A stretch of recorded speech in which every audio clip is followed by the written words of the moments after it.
ঈদ যাত্রা শুরুর আগেই বুধবার কুমিল্লার চান্দিনা থেকে ইলিয়টগঞ্জ পর্যন্ত প্রায় ১৫ কিলোমিটার এলাকা জুড়ে সৃষ্টি হয় তীব্র যানজট। যাত্রী ও স্থানীয়দের দাবি, কিছু বাসের চালক যাত্রী ওঠানামায় কৃত্রিম যানজট তৈরি করছেন মহাসড়কে। তারা টাকা নেয়, এরপরে ঠিক আছে, এরপরে আপনার তারা গাড়ির কোনো যানজট কোনো কিছু ছড়ায় না। অন্য গাড়ি ঢাকা গাড়ি সবই বেচার করতেছে, আমরা কেউ একটা পুলিশ বলতে হয় না, যাত্রীর জন্য দাঁড়াই, যাত্রী লন লাগে না।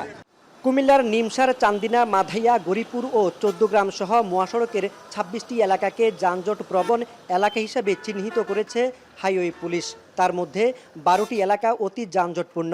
এদিকে উচ্ছেদের ২ মাসের মাথায় আবারও ঢাকা চট্টগ্রাম মহাসড়কের দুপাশের জায়গা দখলে নিয়েছে দোকানপাট ও ব্যবসা প্রতিষ্ঠান সহ বিভিন্ন অবৈধ স্থাপনা। দুনিয়াটা জাম হয়ে গেছে, এরকম কোনো খবর আছে?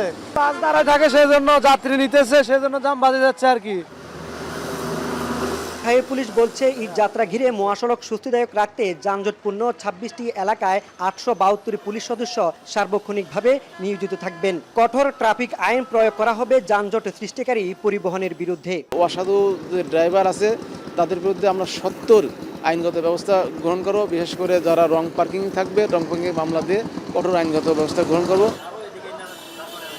মহাসড়কটি সচল রাখতে হাইওয়ে পুলিশকে সক্রিয় রাখার তাগিদ ব্যবসায়ী ও সাধারণ মানুষের। মাসুদ আলম, এখন, কুমিল্লা।